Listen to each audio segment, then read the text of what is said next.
भारताचा शोध भाग 43. षड्दर्शने ही सनातन धर्माची म्हणून मानली जातात. त्यांच्यात काही समान विचार असले तरी प्रत्येकाची दृष्टी आणि निर्णय हे भिन्न भिन्न आहेत.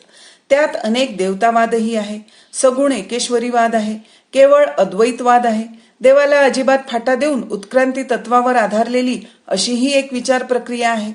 येथे कल्पनावाद आहे, यथार्थवादही आहे.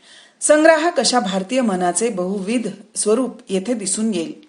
येथे एकता आहे, अनेकता आहे, सारे काही आहे, सारे पैलू येथे दिसतील. मॅक्स मुलरने म्हटले आहे, मी जसजसा विचार करतो तसतशी अधिकच माझी खात्री पटते की जनतेत सर्वत्र प्रचलित असलेल्या राष्ट्रीय तत्वज्ञानातून, जनतेच्या वैचारिक संग्रहातून या षड्दर्शनांनी भरपूर घेतलेले आहे. प्रत्येक विचारकर्त्याने स्वतःच्या हेतूसाठी, दृष्टीसाठी जनतेत पसरून राहिलेल्या विचारसागरातून लागेल तेवढे उचलून वापरले आहे. या षड्दर्शनात सर्वांनीच एक गोष्ट गृहीत धरलेली दिसते. हे विश्व व्यवस्थित आहे. त्याच्यात एक प्रकारची तालबद्धता आहे. नियमानुसार ते चालते. असे काहीतरी गृहीत धरावेच लागते. नाहीतर या विश्वाचा उलगडा करून दाखविणारे तत्वज्ञानच अशक्य आहे.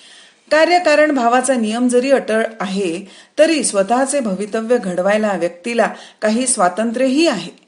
पुनर्जन्म आहे, निस्वार्थ प्रेम आणि निष्काम कर्म यावर भर आहे. परंतु तर्क आणि बुद्धी यांचा आधार घेऊन खंडन मंडन भरपूर केलेले आहे. तर्क आणि बुद्धी यांच्याहूनही अनुभूती किंवा अंतःपूर्ती पुष्कळ वेळा अधिक मोलाची असे म्हटले आहे. पुष्कळ ठिकाणी नुसता युक्तिवाद उपयोगी नसतो. अशा या तत्वज्ञान विषयातही सामान्यतः एकंदर प्रतिपादन बुद्धिगामी असे असते. प्रोफेसर किथ म्हणतो, ही षड्दर्शने श्रुती मानतात, सारी वेद प्रामाण्यवादी आहेत, परंतु मानवी साधने वापरून जीवनाच्या प्रश्नावर ती हल्लेही चढवितात. वेदांचा उपयोग वेदांना दूर सारून स्वतःच्या तर्काने व बुद्धीने जो निर्णय सिद्ध झाला व ज्याला वेदांचा घेतलेला आधार क्वचित क्वचित शंकास्पद वाटतो त्यालाही शेवटी श्रुतीचीही संमती आहे असे दाखवून एक प्रकारचे पावित्र्य देण्यापुरताच केला जात असे. असा वेदांचा व्यावहारिक उपयोग होता. बाकी सारे बुद्धीनेच चाले. षड्दर्शने. भारतीय दर्शनांचे पहिले वहिले आरंभ पाहायला बुद्धपूर्व काळात गेले पाहिजे. ब्राह्मण धर्मी दर्शने व बौद्ध धर्मी दर्शने शेजारी वाढत होती, एकमेकांवर टीका करीत होती, एकमेकांपासून उसनवारी करीत होती. ख्रिश्चन सणाआधीच ब्राह्मणी षड्दर्शने अनेक मतांच्या मंथनातून आकार घेऊन निश्चित स्वरूपात दृढ झाली होती. प्रत्येक दर्शनाची स्वतंत्र दृष्टी आहे, स्वतंत्र प्रमाणे आहेत आणि तरीही ती एकमेकांपासून सर्वस्वी अलग नाहीत. एका विशाल व व्यापक योजनेचे हे भाग आहेत असे वाटते. या षड्दर्शनांची नावे पुढील प्रमाणे आहेत. 1. न्याय, 2. वैशेषिक, 3. सांख्य, 4. योग, 5. मीमांसा, 6. वेदांत. न्याय पद्धती पृथक्करणात्मक आहे, तर्कानुसारी आहे. न्याय या शब्दाचा अर्थच मुळी तर्कशास्त्र, निर्दोष बुद्धिवादाचे शास्त्र. अरिस्टॉटलच्या प्रमाणभूत सिद्धांत पद्धतीशी तिचे साम्य आहे. काही मूलभूत फरकही आहेत. न्यायशास्त्रातील काही मूलभूत तत्वे, प्रतिपादनाच्या कल्पना सर्वच शास्त्रांनी उचलली आहे. त्यामुळे हिंदुस्थानातील विद्यापीठे व पाठशाळांतून प्राचीन काळापासून तो तहत आतापर्यंत बुद्धीला वळण व धार देण्याकरिता न्यायशास्त्राचे अध्ययन करावेच लागते. हिंदुस्थानातील अर्वाचीन शिक्षणाने ते सोडले आहे. तरीही जेथे जेथे संस्कृत भाषेचे जुन्या पद्धतीचे अध्ययन केले जाते तेथे तेथे न्यायाचेही अध्ययन अभ्यासक्रमात ठेवलेले असते. तत्वज्ञानाच्या अभ्यासासाठीच म्हणून नव्हे तर एक प्रकारचे मानसिक शिक्षण म्हणून सर्वच सुशिक्षितांना या शास्त्राचा अभ्यास आवश्यक आहे असे मानण्यात येईल. युरोपातील शिक्षणात अरिस्टॉटलच्या तर्कशास्त्राला जे स्थान असे तेच स्थान प्राचीन हिंदी शिक्षण प्रणालीत न्यायशास्त्राला होते. प्रत्यक्ष संशोधनाच्या अर्वाचीन शास्त्रातील प्रायोगिक पद्धतीहून ही न्यायशास्त्र पद्धती अर्थात अगदी निराळी होती. तथापि ती आपल्या परी चिकित्सक व शास्त्रीय अशी होती.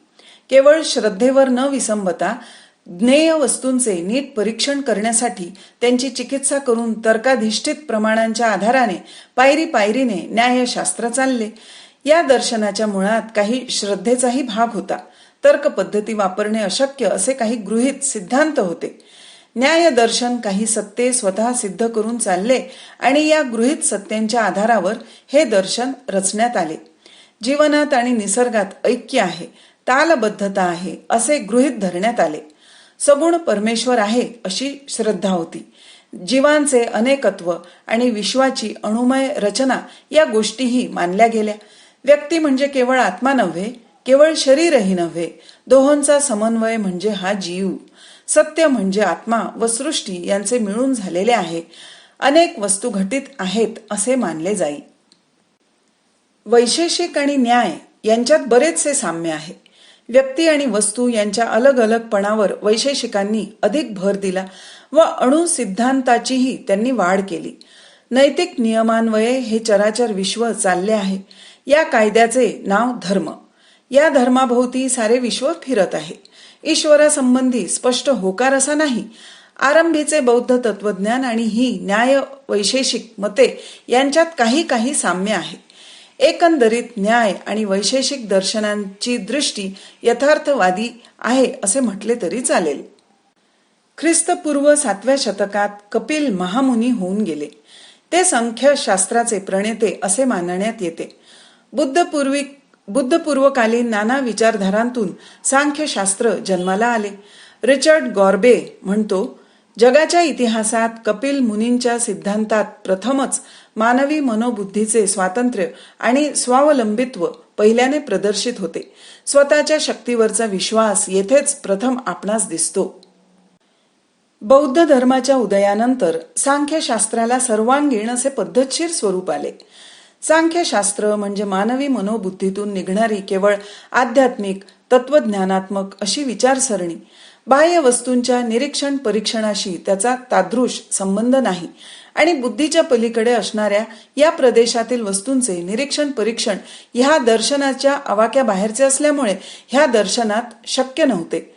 बौद्ध धर्माप्रमाणेच सांख्यशास्त्रही बुद्धिवादाच्या मार्गाने जात होते व जिज्ञासू वृत्तीने कोणाचे अधिकार प्रामाण्य न मानता ते सत्यशोधन करण्याच्या बौद्ध धर्माच्याच भूमिकेवरून त्याने त्याला सामना दिला.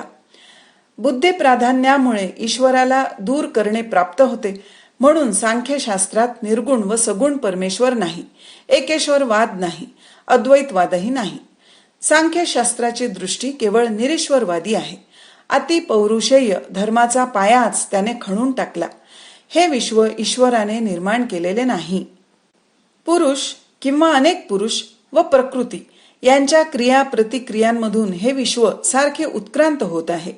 ही प्रकृती ही केवळ जड नाही तर शक्तिमय आहे. ही उत्क्रांती अखंड सुरू आहे. सांख्य तत्वज्ञान द्वैती मानण्यात येते, कारण त्यात दोन मूलभूत तत्वे प्रकृती व पुरुष ही मानून त्यावर सिद्धांत पद्धती उभारली आहे. प्रकृती म्हणजे सदैव कर्मशील विकारशील अशी शक्ती आणि पुरुष म्हणजे अविकारी अव्यय असे तत्व. हे पुरुष किंवा ते जीव चित स्वरूपी व अनंत आहेत. पुरुष स्वतः काही करीत नसला तरी त्याच्या केवळ प्रभावाने, त्याच्या केवळ सामर्थ्याने प्रकृती उत्क्रांत होत असते आणि ह्यामुळे या विश्वाच्या घडामोडीचा पसारा सतत सुरू असतो. कार्यकारण भावाचे तत्व अंगीकारण्यात आले आहे, परंतु कार्य हे कारणातच गुप्त असते असे मानण्यात येते. कार्य आणि कारण म्हणजे एकाच वस्तूची प्रकट आणि अप्रकट रूपे. व्यवहाराच्या भाषेत कारण आणि कार्य आपण निराळी स्वतंत्र मानतो, परंतु मूलतः ती एकच आहेत. अशा रीतीने प्रतिपादन चालले असताना असा सिद्धांत मांडला आहे की पुरुषाच्या म्हणजेच चित्तच्या साहचर्यामुळे कार्यकारणात्मक तत्वाने अव्यक्त प्रकृतीतून त्या मूळच्या शक्तीतून नाना विविध मूलतत्वांचे अनेक प्रकारे संमिश्रण होऊन या व्यक्त सृष्टीचा व्याप वाढला आहे व त्यात सदैव स्थित्यंतर होत असते, व्याप चालतो. या विश्वातील जे परमोच्च आहे आणि जे परम नीच आहे त्यांच्यामध्ये सातत्य आहे. वस्तुतः ती एकच आहेत. हे सारे प्रतिपादन आध्यात्मिक आहे. काही गृहीत सत्यांवर सारे खंडन मंडन चालते व सारी चर्चा प्रदीर्घ गुंतागुंतीची असली तरी बुद्धिवादाला धरून आहे. पतंजलीचे योग दर्शन म्हणजे मुख्यतः शरीर व मनाचे पद्धतशीर नियंत्रण करून शेवटी अतींद्रिय व आध्यात्मिक शिक्षण देण्याचा मार्ग आहे. पतंजलीने योगशास्त्रालाच नीट स्वरूप दिले असे नाही, तर पाणिनीच्या व्याकरणावरही त्याने एक प्रख्यात विवेचनात्मक महाभाष्य लिहिले आहे. पाणिनीच्या व्याकरणा इतकीच महाभाष्याचीही थोरवी मानण्यात येते. दोन्ही अपूर्व आहेत. लेनिनग्राड येथील प्रोफेसर स्टचर बॉस्की म्हणतो, पतंजलीच्या महाभाष्यासहित पाणिनीचे व्याकरण म्हणजे हिंदुस्थानातील आदर्श शास्त्रीय ग्रंथ होय. टिप 1. योगसूत्रांचा कर्ता पतंजली आणि महाभाष्यकार व्याकरणकार पतंजली हे एकच असे अद्याप निर्विवाद सिद्ध झाले नाही. व्याकरणकार पतंजलीचा नक्की काळ ख्रिस्तपूर्व 2 शतक होय. योगसूत्रकार पतंजली हा निराळा होता आणि व्याकरणकारानंतर 200-300 शतकांनी तो झाला असे काहींचे मत आहे. टिप 2. योग या शब्दाचा अर्थ जोडणे असा आहे. इंग्रजीतील योग म्हणजे जोडणे हा शब्द आणि संस्कृत योग शब्द एकाच धातूपासून बनले असावेत असे मला वाटते. योग हा शब्द आत्ता युरोप अमेरिकेत माहीत झाला आहे, परंतु याचा अर्थ मात्र फारसा कोणाला कळत नाही. काही चमत्कारिक आसने, विचित्र आचार, बुद्धासारखे ध्यानस्थ बसणे, नाभीकडे किंवा नासिकाग्राकडे दृष्टी लावणे इत्यादी प्रकार म्हणजे योग अशी त्यांची समजूत असते. शारीरिक कसरतीचे काही 2-4 विचित्र आसन प्रकार शिकून घेऊन तेवढ्या भांडवलावर काही लोक पाश्चिमात्य देशात या शास्त्राचे अधिकारी म्हणून घेण्याचे धाडस करतात व भोळ्या भाबड्या किंवा चमत्काराच्या मागे लागलेल्या 4 चौघांवर छाप पाडून त्यांना लुबाडतात. परंतु योग म्हणजे केवळ शरीराची मांडणी मोडणी नव्हे. काही मानसशास्त्रीय कल्पनांवर योगशास्त्राची उभारणी आहे. या विश्वाची किंवा शाश्वत सत्य तत्व म्हणजे कोणते, काय ह्याची अगोदरच काही एक कल्पना ठरवून काढलेला एक सिद्धांत म्हणून योगशास्त्राची योजना नसून ज्याने त्याने स्वतः या विषयाचा शोध घ्यायचा आहे व तसा शोध घेण्याकरिता स्वतःचे स्वतः शोधून काढण्याचा मार्ग शिकवणे एवढाच त्या शास्त्राचा हेतू आहे. योगशास्त्र हे प्रयोगाचे शास्त्र आहे. हे प्रयोग करण्यासाठी कशा प्रकारची अनुकूल परिस्थिती असावी याचे त्यात नीट दिग्दर्शन केलेले आहे. म्हणून षड्दर्शनांपैकी कोणतेही दुसरे एखादे दर्शन मानणाऱ्यांना सुद्धा ही योग पद्धती स्वीकारायला हरकत नाही, कारण त्या शास्त्राचे सिद्धांत जरी विभिन्न असले तरी मनाची एक विशिष्ट स्थिती प्राप्त करून घेण्यासाठी योगाचा कोणीही अवलंब केला तरी चालण्यासारखे आहे. निरीश्वरवादी सांख्य योगिक पद्धतीचा अवलंब करीतात. बौद्ध धर्मीयांमध्येही स्वतःचे योगशास्त्र बनविलेले आहे. पतंजलीच्या योगशास्त्रात व त्याच्यात काही साम्य आहे तर काही विभिन्नताही आहे. पतंजलीच्या योगशास्त्रातला सिद्धांताचा भाग त्या मानाने कमी महत्वाचा आहे. त्यातील पद्धती महत्वाची आहे. परमेश्वरावरील श्रद्धा ही गोष्टही या शास्त्रात आवश्यक मानलेली नाही, परंतु अशा सगुण ईश्वरावरील श्रद्धेमुळे व त्याची भक्ती केल्यामुळे मनाची एकाग्रता व्हायला सोपे जाते असे म्हटले आहे व म्हणून वाटले तर श्रद्धा ठेवावी अशी उपयुक्ततेच्या दृष्टीने सूचना केलेली आहे. या शास्त्रात अशी समजूत आहे की योगी मार्गाने जाता जाता आपण अशा काही स्थितीत जातो की एक प्रकारची स्वयंस्फूर्ती अंतर्दृष्टी एकदम येते आणि गूढवादी सांगतात तशा प्रकारची समाधी लागते. मनाची ही एखादी उच्चतर दिशा असून अतींद्रिय वस्तूंचे ज्ञान व्हायला तेथे दरवाजे उघडत असतील किंवा एक प्रकारची ती स्वतःची वंचनाच असेल, ते मला काही एक माहीत नाही.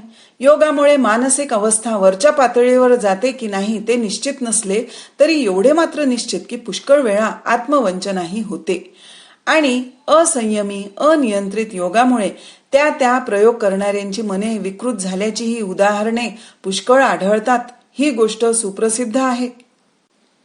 परंतु ध्यानाची व चिंतनाची ही अंतिम अवस्था प्राप्त होण्यापूर्वी शरीराला व मनाला अनेक प्रकारचे यमनियम पाळावे लागतात.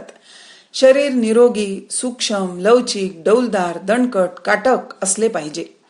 त्यासाठी नाना आसने सांगितली आहेत व आपल्या इच्छेनुरूप श्वासोच्छ्वास करता यावा व नेहमी श्वास घेताना व सोडताना खूप वेळ भरपूर हवा घेता व सोडता येण्याची सवय व्हावी या हेतूने प्राणायामांचेही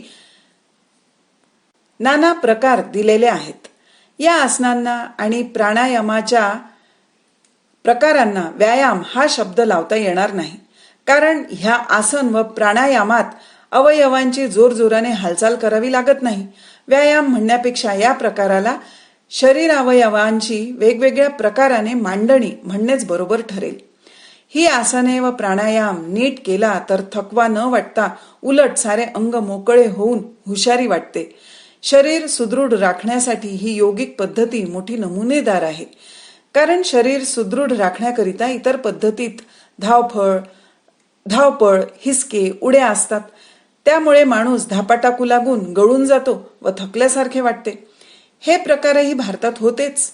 कुस्ती, मल्लखांब, पोहणे, अश्वारोहण, भालाफेक, तिरंदाजी, करेला, मुदगल, जुजुत्सूचेही काही प्रकार, तसेच नानाविध खेळ व करमणुकीचे नाना प्रकार हे सारे होते. परंतु ही प्राचीन आसन पद्धती भारताच्या वृत्तीला शोभीशी आहे. भारतीय तत्वज्ञानातील दृष्टीला जुळती आहे. शरीराला व्यायाम होत असताना अगदी संथपणाने व तोल सांभाळून होतो. उत्साह वाया न दवडता वृत्ती थंड राहून ताकद व दम वाढतो आणि त्यामुळे आसने कोणत्याही वयात केली तरी चालतात.